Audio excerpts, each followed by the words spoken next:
Welcome to episode 22 of the PetroNerds podcast with Ethan Bellamy and Trisha Curtis. It is July 19th, 2021, and oil prices have fallen 6% today. Now it's 67.50. It is Monday. Yeah, we were backsliding hard this morning. Backsliding hard, and everything else is in backwardation too, including natural gas, which is still holding up pretty strong and almost $3.90 in January 22. And then JKM prices are backwardated as well. Propane is super backwardated because it's short right now. Anyway, we're going to cover two topics today. We're going to cover more OPEC commentary, and that's the proximate cause of the backslide in oil with the UAE agreement with OPEC. And then secondarily, Trisha went to DUG Permian in Fort Worth, Texas, where a lot of our friends and colleagues were. And she's going to give us a download there. But first, Trisha, let's dive into oil prices and OPEC. Yes, well, let's and we'll try to be as timely as possible with this. I'm in an Airbnb, so hopefully this is working. I was going to in beautiful Buffalo, Wyoming. In Buffalo, Wyoming, and I can say on the drive up here, I will just know on the drive up here, I can tell you that there were a lot of windmills that were actually working, where I saw the windmill spinning. But yesterday, from Casper to Buffalo, when you saw the windmills, they weren't moving an inch. I mean, it's very, very hot and they weren't moving at all. I mean, they were completely stagnant, but I got a lot of photos of that. So I'll be tweeting various pictures, but yes. So today, this backsliding one, we can just start here. We're 68, 67, and change on WTI. Brent's at 69. We have this really tight spread between WTI and Brent, but that backsliding should have happened last week. So one, I mean, the fact that nobody, and I tried to explain this at DUG, nobody should have traded up. Not having a deal with an OPEC, I think the market interpretation was it wanted to go higher and people were trying to bid up prices. So you didn't have an agreement to add 400,000 barrels a day back to the market. You shouldn't have slid on that agreement. It wasn't going to slide in the first place. So not having an agreement, it should have actually backslid a little, because the odds are producers would have, if you don't have an agreement in place, the odds are higher that they're going to eke more output out than less. But I think the market interpreted it saying, well, if you don't have an agreement, you're not going to add the needed 400,000 barrels a day back to the market. And I think the IEA came out with their report last week, their monthly report, and basically they had a warning. And this was, I spoke about this at the DUG too. They had a warning that, it's basically you have a risk to the upside and you have a risk to the downside because things are so close right now. And so they were essentially saying, we could not have enough supply, but we could easily have too much supply, essentially. So I think it's important to put this in context that, I mean, we're talking about the same agreement that we were talking about last week with the United Arab Emirates and Saudi Arabia, and UAE did not agree. Basically, they didn't agree to this extension at their allocated amount. So they're all allocated a chunk of production under this OPEC Plus agreement, and the UAE said, we don't want to extend that past April 22 into December of 2022 at the current allocated amount. So they were at a standstill, and then they've come to the table and they've agreed on a number. And I think there is some fudging in this number because I've heard it a couple different ones. So they're basically at their production numbers I've heard is as high as 2.7 million barrels per day to as high as 3 million barrels per day, and they want a higher output agreement. And so I think they wanted 3.65 million barrels per day. And I think they got their baseline agreement. They got 3.5 million barrels per day, which means not that they're going to increase up to that now, but it means that May 22 going forward, they can produce that much.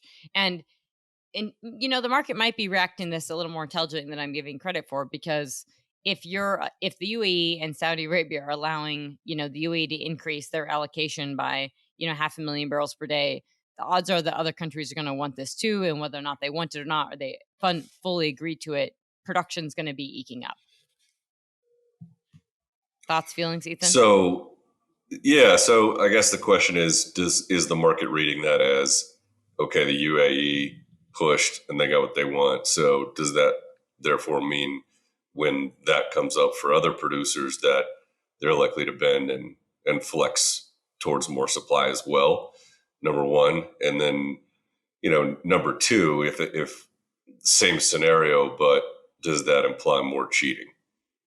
Yeah, well, that's the thing is I think this cheating it's very relevant. I mean, we're looking at we're looking at a situation in which countries can have already cheated to an extent, right? They're eking out these barrels. And I was looking at the June IEA. So first of all, we've mentioned this.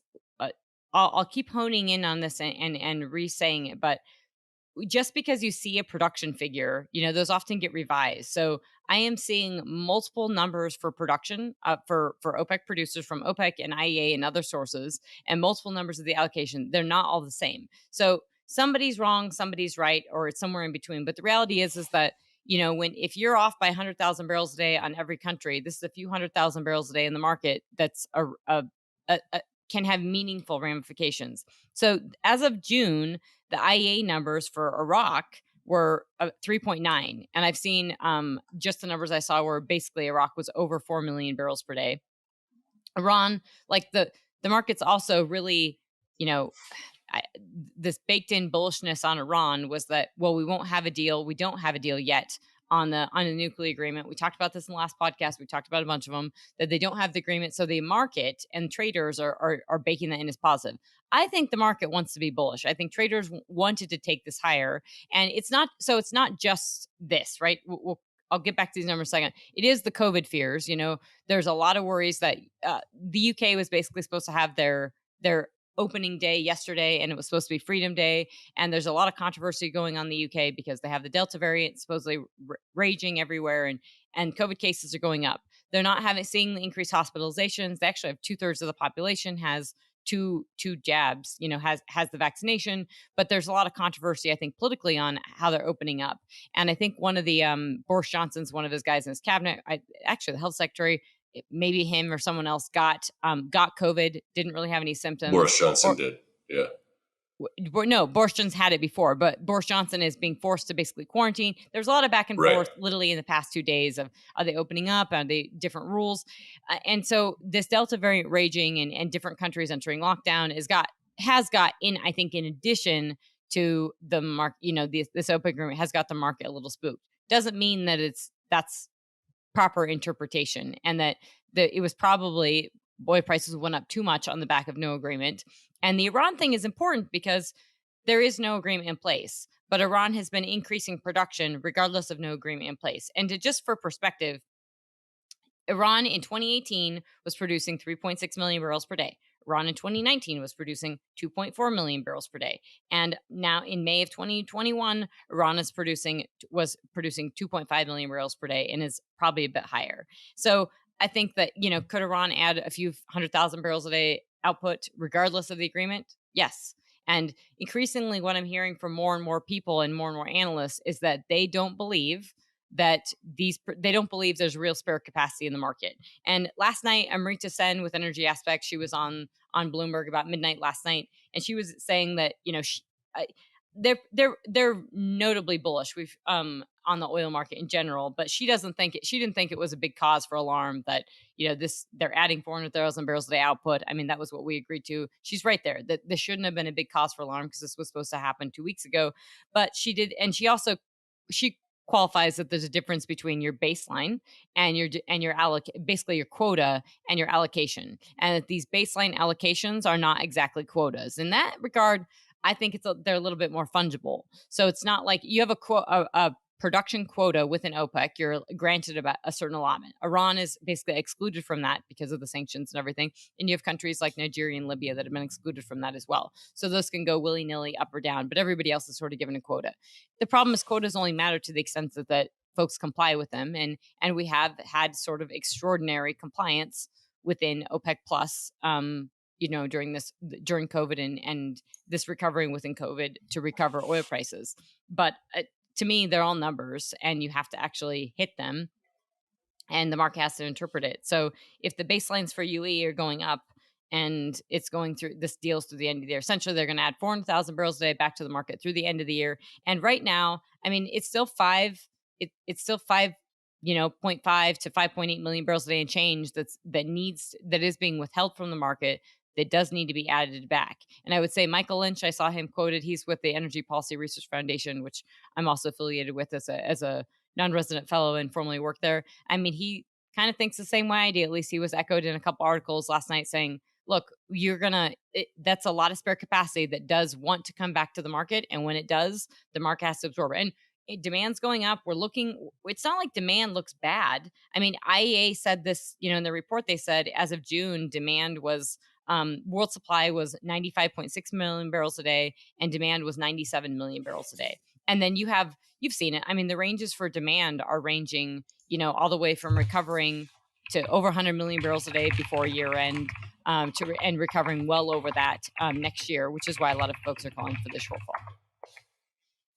So what's interesting is that we're in sharp backwardation, and after 2024, futures prices are showing sub $55 oil, which does not suggest some long-term inflationary commodity boost. Rather, it seems to show either or both of a huge boost in supply, which I don't think is the case, or demand destruction. So what do you think is going on in traders' minds post 2024? Because my assessment is that it's been, but post 2024, I don't think you can predict the economy that far. Maybe are people saying, we've had peak demand? Well, I think that they're so futures prices are great to look at, and they're nice, and they can tell you a lot of different things for different interpretations, and we can argue about them, but they're only telling us our vantage point from today of what we think tomorrow is going to be. And literally that vantage point tomorrow, if prices were to go back $2, that everything's going to go back $2, is going to move along line $2. So they're only indicative of what we think today. I think that, well, the fact that they're just backwardated tells you that that folks feel that prices will go down, and that does not support the narrative of why the bulls are up. I mean, it literally just doesn't support the bullish narrative. The bullish narrative is that OPEC will not have enough spare capacity. Nobody is invested, not just in the US, but within OPEC, and that our demand is increasing, will continue to increase, and we will be short. And we've dug into inventories more than people anticipated post, during this COVID, opening up and recovery, and we'll be short on oil and gas as well, for that matter. But we'll be short on oil, and that's what's driving prices high. Now, the problem is that's what's driving prices high now. We don't yet have a shortfall. And so I think people often get sticky in the trading of like, this is the narrative for the long bullish thesis that you're trying to bear out now, and your actual traders bear it out. And this is why, something that was supposed to happen 2 weeks ago that the market had already priced in is now moving the price of oil. In my opinion, the fears about this Delta variant are exacerbated because in a lot of these economies, there are folks resisting sort of these shutdowns, and a lot of these economies, you've had 2 vaccines, right, Ethan? Or you've had both shots? Yes. I've had both shots. Yep. I'm in Buffalo, Wyoming, and I can tell you there isn't a mask to be seen in this town, or largely the state of Wyoming, but it's open, right? And people are open up, and it would probably be pretty hard to like shut it down. Same in Texas, maybe a little different. Obviously, it's still different on the coast, but even there, I think we're seeing obviously things are opening up and rebounding, and we're about ready to see, what happens. We'll see what happens this fall with unemployment and stuff. But this backwardation and where prices are at is telling me the market is either thinks supply is coming back to some degree, or that demand is declining, or a combination of both. I do think it was interesting. The EIA came out with their short-term energy outlook. I don't know if you saw that, but they showed, they basically show this nice, clean little graph of supply and demand coming perfectly in line. And so that's basically global supply and demand coming perfectly in line. But they think U.S. production will come up. And I agree. I think U.S. production is coming up. You cannot see we're north of 240 frac fleets. Those are not fully utilized for sure. But you can't have the frac fleet increasing. You can't have the rig count increasing, and we have well additions increasing. And we are seeing we have a pretty significant productivity gains across the board from, how long we're drilling these laterals, the output of these wells. U.S. production is going to rise. It's not going to go to the moon. We're not going to recover to 13 million barrels per day tomorrow, but it's not going to stay at 11 million barrels a day forever. That's just not going to happen. And that 11 million barrels per day, and I think we mentioned this before, but that's 2 million barrels a day that's been a gift to OPEC. So we've given them a nice little gift of not bringing this 2 million barrels a day back, but they're going to have to contend when I feel like people just aren't adding up the numbers. Let's just pretend the U.S. adds 500,000 barrels a day. Let's pretend Iran adds a couple 100,000 barrels per day. Let's pretend the Saudis eat, a few 100,000 barrels per day, and the UAE is a few hundred. We're starting to get into the millions when we start saying a few hundred, a few hundred, a few hundred. Everybody does a little hundred, a hundred here. I don't personally think it's as hard for countries to eke out 100,000 barrels a day as all these, people who are saying the same thing. We've drawn down inventories really hard. We're going to have a shortfall of investment. I've heard this story before, and I said this at the DUG conference. But I mean, I had basically spent a long time having a lot of fun with the folks at my table at the speakers dinner. But I mean, I've heard the story before. I've heard it from 2010 to now. And I'm not saying I won't be wrong that we can't have prices spike and the Saudis want to drive oil prices higher and we can have this. Certainly we can, but they will come back down to earth. We cannot have prices going to the moon without them coming back to earth. And that may come in line with a recession. Like those futures prices make me anxious that they would come down. They're so far backwardated. Are people now starting to think that we're going to be in recessionary territory and demand is going to decline, or do they think that's supply? And if you talk to anyone on the oil side, no one thinks that, they don't think everyone's opening up the taps tomorrow. But I just $68 oil is high prices. These are not low prices. People can make money here. And I heard today someone say that the Saudis want to take oil to over 100, and I've actually heard that multiple times. I heard that at the DUG conference as well. They changed that all the time. They wanted to get oil prices to 40. They wanted to get oil prices to 60. Now apparently they want to get it over 100. I mean, that says wanting to take something higher isn't necessarily it should be there. The fundamentals actually support that. Okay. Why don't we move to DUG Permian and give us some download on what you heard in Fort Worth? DUG Permian was fun. It was a blast. It was packed with a lot of folks. I mean, and so my initial read on this whole thing was that, and I think a lot of folks have the same read on this, is that there were probably 3,000 to 4,000 people there in the room. I mean, I'm guessing the room was fully packed at 2,000 people for most of these presentations. But I have to say, the interest on OPEC itself and the dynamics within OPEC and the macro were huge. And that always is telling to me, because it is that unknown. Understanding the full macro picture and actually interpreting that for your activity is huge. But the bullish thesis was rampant. I mean, Marshall Atkins gave his presentation in the morning, and it was very, very, very bullish from Raymond James on where oil's going to go. He was at my table for the speakers dinner, and we had a decent long conversation on that. But I would say the majority of the of E&Ps, of CEOs, all had a pretty bullish narrative thesis on oil.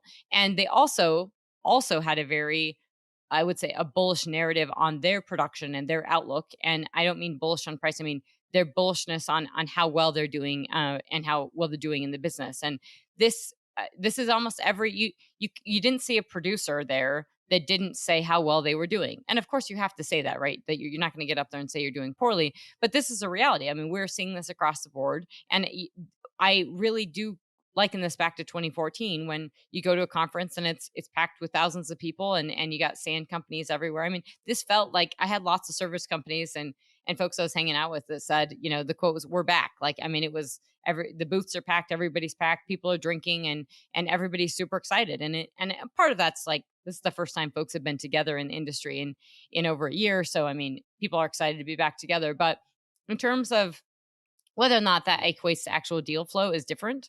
But in terms of, you have over half the rigs are private companies. And I didn't see a single operator who gave a presentation that didn't say we're doing better. And you hear things like themes like, we're landing in zone better. We are drilling longer laterals. We've increased our efficiencies here. We've gotten better at this. We've gotten better at that. And these are incremental adds, which we've talked about, but these are validated. This is, this is from anecdotal evidence to what you actually see bear out in the data of the actual longer laterals and of the actual productivity. It's very real.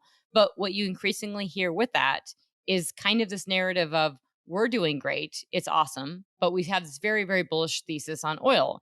And it's partly because they say, well, we just have this massive shortfall of investment. They're investing. Those individual companies that are out there explaining what they're doing are investing. Drilling for oil is investing. So I'm a little bit lost in terms of, the massive shortfall investment. I know that it's not the same as it used to be. I mean, we are billions of dollars shy of actual long-term investing, of sinking those dollars in.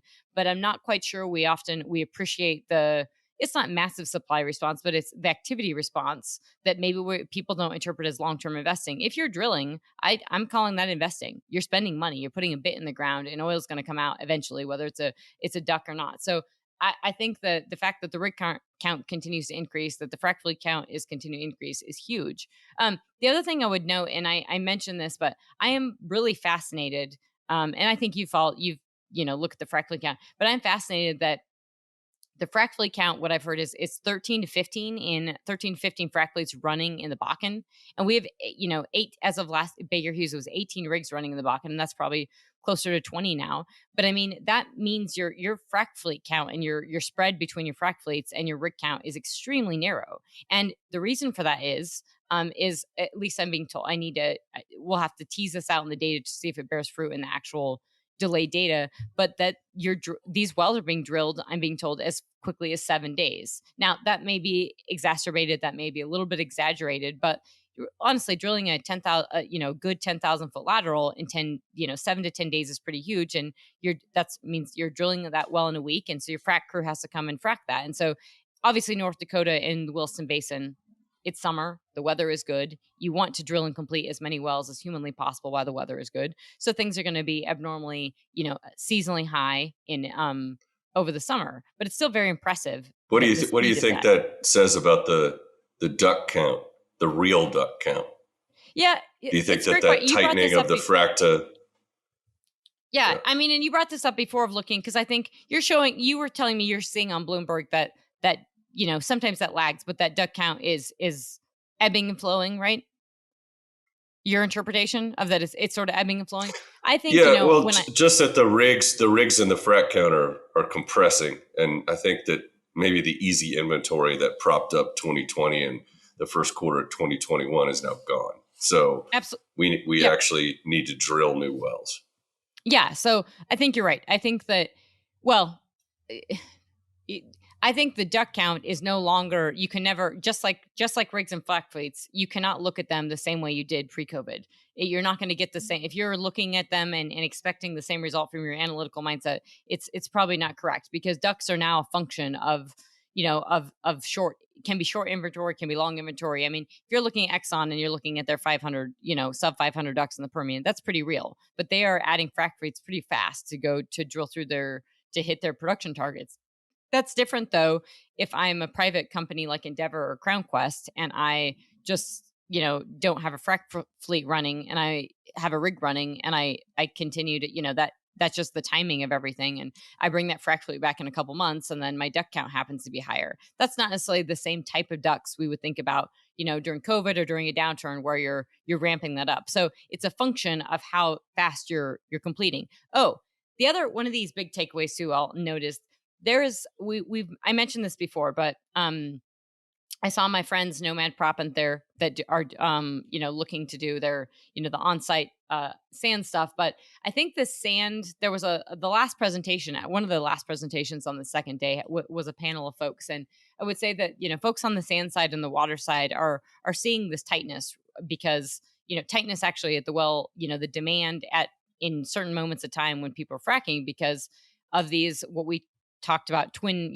folks talk about, say, twin fracs or simul-fracs, and they're basically, it's, the fracking 2 wells at once or something to that degree. And there's a lot of confusion on that, because when I ask people about that, there's a lot of hesitancy to understand, to say what it is. Do we have twice the amount of equipment on site? Do we basically have 2 frac fleets on site and we're fracking at once? Even if that was just the case, the reality is that if you're fracking 2 wells at once, I don't care if it's 2 frac fleets and you're fracking 2 wells at once on a 4 well pad, the reality is that you have a massive demand for, at that moment, you have double the sand demand, you have double the fluid demand, double the water demand, whatever you're doing, you have double. And so I have heard several examples and several instances of folks basically saying they're having a hard time getting all the sand that they need. They're having a hard time getting everything that they need in that moment.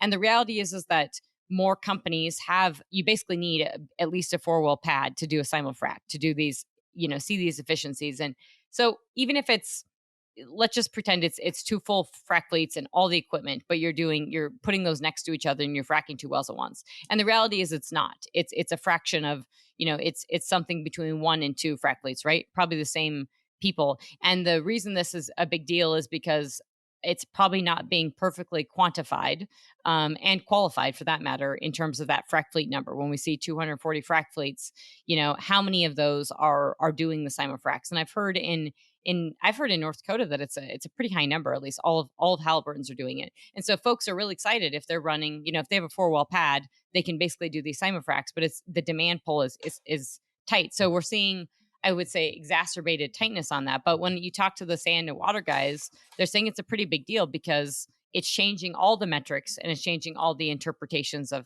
how this is going to unfold, how people are actually looking at this. So I would say it's no different than, used auto sales going skyrocketing and us that being the single biggest indicator, single biggest component of inflation. This is no different in the oil space. Everything is a little bit wonky and a little bit different. And I would say what I feel and hear is that we're using sort of conventional metrics to think about, one, it's already an unconventional space, but it's morphed a lot.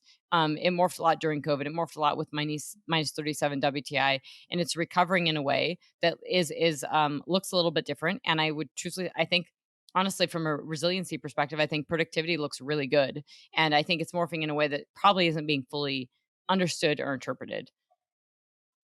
Did you confirm or deny the trend of mine mouth frac and proppant activity, sand mining near the well?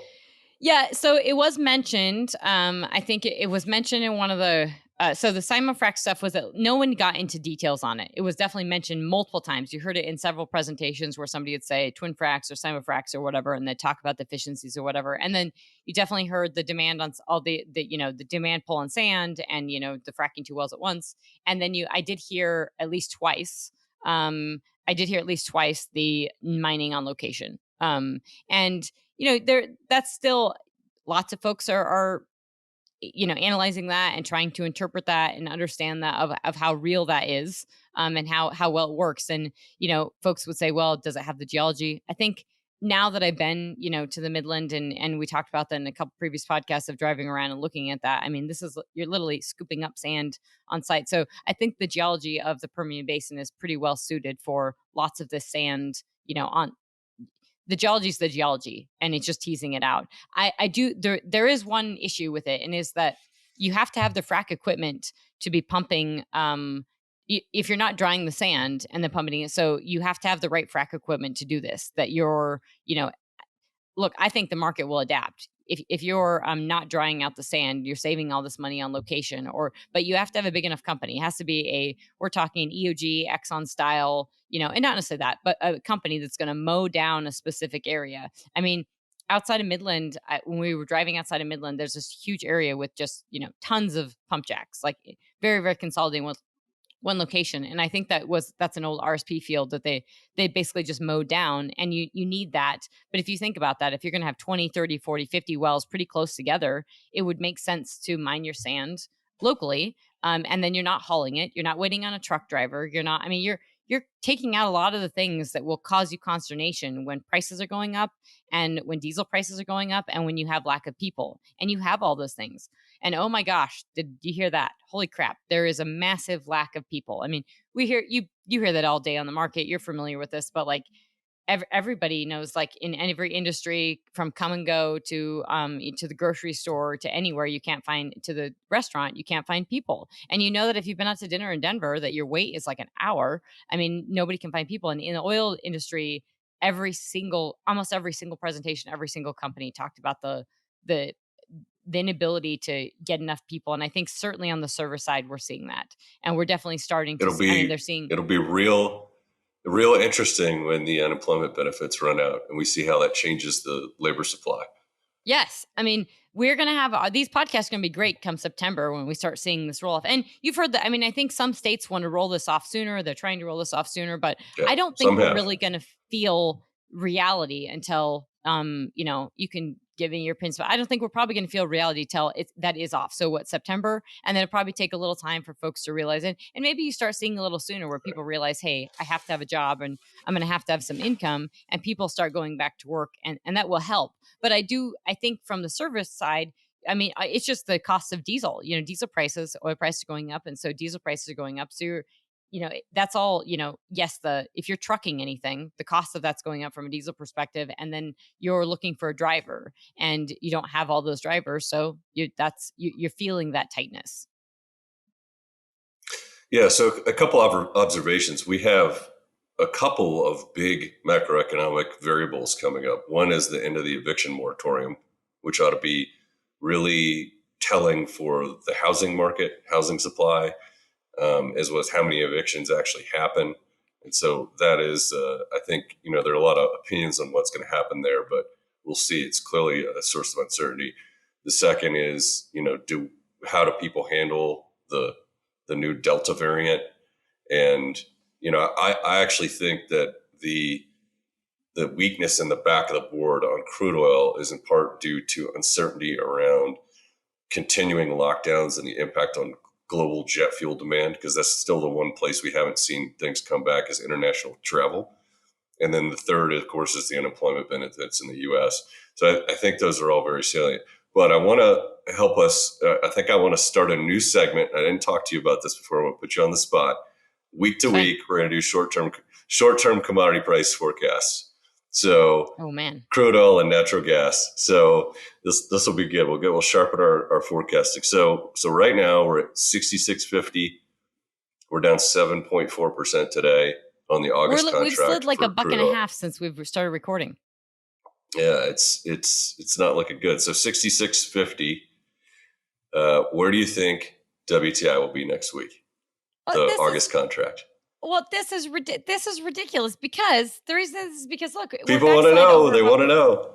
Well, 66 though is that if you're at 66 right now, that tells me that prices were way too high, because look, the Delta variant is not as we've talked about this in multiple previous podcasts. We have, Vietnam has been shut down, has still had lockdowns. We've had stuff, it's raging in South Africa, but a lot of these countries have not fully shut down. And so to your point that we haven't seen international travel pick up, but we've seen domestic travel in most places pick up. Look at the, IEA came out with their monthly report. The International Energy Agency came out with their monthly report that I saw on, last week when I was at DUG, and I looked at it, and it showed that mobility indices everywhere, including Europe, were way up. And we know that we have higher traffic in most cities than pre-COVID. So, that all the fact that prices are sliding today is out of fear and out of unwarranted bid up in prices last week. So I would have said last week, it shouldn't have gone up, and it shouldn't be going down to the degree it's going down. Traders need to chill out. Well, the people, if you're producing oil, they will not. They won't chill out, and traders move this up and down. So I think, traders are traders, and they're moving this. Okay, so give me a number. Give me a number. Well, let's see. They'll probably tomorrow. The market isn't gonna. Tomorrow the market could look a lot better. People will just calm, and they'll be all rational and everything, and it'll go down. I don't think prices have much room to. They can go down and up $5 on a whim because people are afraid or people are excited. They shouldn't be going. Prices shouldn't be hitting 65, and they shouldn't be hitting 75. You should be in a okay. So not what's right your prediction now. then? Next week, I have no clue. Not with today backsliding $1.50. I'm not even going to go. Okay. I can tell you that I think production's going up. Production's so going you up, say $65 to $75 band is the right price, Goldilocks. I think we go a little bit lower. I think next week will be at 63. If the overall market sentiment is negative, if we're down another 500 points or whatever, yes. If the overall market sentiment, because this is being driven down by this fears of this Delta variant against the back of what everyone was excited about, this reopening trade, and that's what people are afraid of. I want to link this back a bit, because I do think the Fed and the dollar matters. And, I'll shout out to Marshall Atkins again, because he gave me a shout out, and Chuck Gates during his presentation talking about inflation.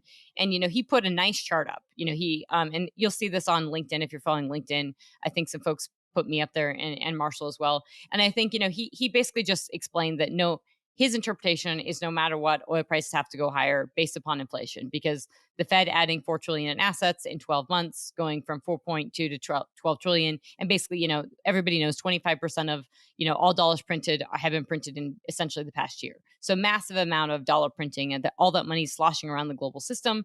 And that, that's a big deal, right? And we have this inflation in the dollar. The problem is that, if we do if the dollar gets stronger, and we do, the Fed curbs interest rate, or the Fed stops QE, and we start tapering, and the dollar gets stronger, oil prices they go inversely, right? They will have to, reflect that at some point. So, I mean, what's happening today is fears of this Delta variant, which I don't think are completely warranted. Yesterday, I was listening to a BBC episode, and they actually had some doctors on BBC that were explaining very clearly that they were encouraging, and they were saying that the UK should have opened up earlier because they should have vaccinated the elderly people, and they should have opened up and had a higher restraint for, a broader population response, that people had more immunities in the system, and that the people that need the vaccination needed it the most, but that they would have had a broader immunity response. So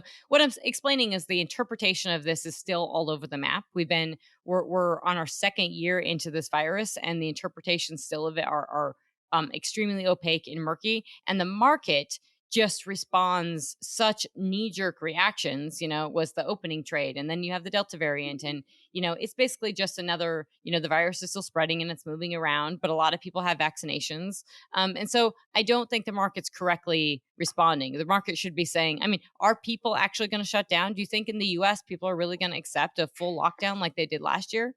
I don't think there's a prayer chance in No, hell. I think, and I no and I mean question. this not No. on any side of the, I don't think anyone in the world truthfully is, I think, and you heard this if you listen to BBC, I think the Brits have been great about complying with these restrictions, but I think everybody's sort of at their wits' end. So I don't think the ability, certainly we can continue to constrain international travel, but I don't think I don't think the genie's out of the bottle. I, I went to dinner in Denver, and it was just everywhere you go, it's bananas. And I mean, Casper, Wyoming hotels were sold out. The genie is out of the bottle. The pent up demand is there, and they're doing it. So I think the fears on the Delta variant are being a little overdone in terms of the trading perspective. Not saying they're not real. I'm just saying from a trading perspective, I think it's a bit much, and I think that's being borne out right Okay. now in oil prices. All right. Natural gas last $3.61 for the August contract. We've had a nice run in natural gas. We're up significantly since last year. 360 is very compelling, and pretty much everything in dry gas land is economic, maybe even some Barnett stuff at $3.60. Certainly North Louisiana is really compelling at those prices. Next week, where do you think we're going to be? Over the summer bulge, or even higher? I'm gonna go, just kick it off. I'm gonna go 370. Yeah, I think that guess goes up. I'm more bullish on that. I think you can incrementally move higher. I mean, it's hot, and things are moving up. I think you can incrementally move higher. I also think production is doing I wouldn't say it's necessarily keeping pace, but I mean, and I know that we're going to continue to export a lot of nat gas, and that's going to continue to rise. But I think prices have room to move higher on the nat gas side, and it looks like honestly they probably need to signal a little bit higher for step changes and to really drive sort of a rig response. But I'm bullish on that. I've said this before. I mean, Ethan's putting me on the spot for these weekly outlooks. I mean, what's a week is just, it's nothing in this. I'm gonna do it. In this game, it's hard. I will add one thing on this, the interesting perspective from this DUG conference too, and this comes into not weekly outlooks, but longer term outlooks, but ESG. And just like, I think I'd seen a tweet that somebody was upset that the keynote speaker, and I missed it. It was that first morning that the keynote was kind of poo-pooing, renewables to a degree. I think that was the gist of the tweet. And I thought it was interesting because obviously this is an oil conference, and there was talk about ESG. Certainly companies were talking about it. There was a couple end panels that were talking about it, and they were just saying that, the role of the banks and insurance companies in really thinking about, the environmental side and the risk profile was big. But it truthfully, that conference really was showcased to me how polarized it is in terms of the environmental move and ESG, and how, it's valid, it's relevant, but it doesn't feel like it's it's weighing on the market. It's all these pressures. It's coming from the administration. It's regulatory, but it doesn't fit into the bull story. It's pretty hard to have all this weight. And that we mentioned last week about that that article that came out, and I encourage everyone to read it. We put a link to the article from the South China Morning Post on these, Chinese company, or these BlackRock, State Street, and Vanguard, all with these investments in Xinjiang. And we put a link to the article. But if you read it, it's so damning. I mean, and it's so State Street, BlackRock, and Vanguard. That's all you hear about. If you turn on CNBC, you're going to hear those names 20 times during the day. And so, I mean, their holdings are vast and large in the province of Xinjiang. And the reality is that it matters because, and all of this matters to me from a ESG perspective, is because it makes the climate story so much weaker. It makes the E part of this so much weaker when these companies are saying they're about ESG and they're not even focusing on the human aspect. And when you've done the actual research, you realize that they're not really even focusing on the environmental aspect. But it's a huge deal that eventually, it could be brought to bear that, engine number one, what is the, engine number one, all they're doing is really, playing games with board seats and board members, and you're starting to screw up, holdings for shareholders of having Exxon and Shell and Chevron in their portfolios. But what I'm pointing out is that it seems really messy to have a continuation of these massive ESG pressures and regulatory pressures, a flip in your rig count of more rigs that are private, and things continuing on as is. This is going to continue to be an exceptionally bifurcated, not just in the US, but bifurcated world. And I think it's going to be a problem. Yes, and that is an excellent stopping point. I agree with you. There's a huge divergence. Thank you, everyone, for joining us. It's July 19th, 2021, and this has been PetroNerds episode 22 with Trisha Curtis, the CEO of PetroNerds, and me, Ethan Bellamy. Thank you very much for your time. Thank you, Ethan. Bye.